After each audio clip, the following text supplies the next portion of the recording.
Dan tadi kita telah menyampaikan bantuan awal kepada semua masa-masa yang terlibat.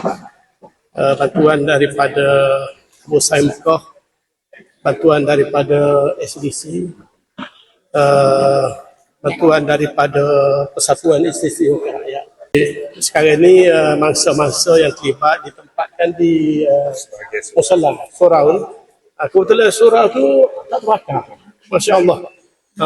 Pada dekat jadi boleh surau dengan masjid Bangul. Yang sini laki-laki, yang masjid Bangul perempuan. Ada hidup mewarisi. Jadi semua dari segi makan minum mereka disediakan.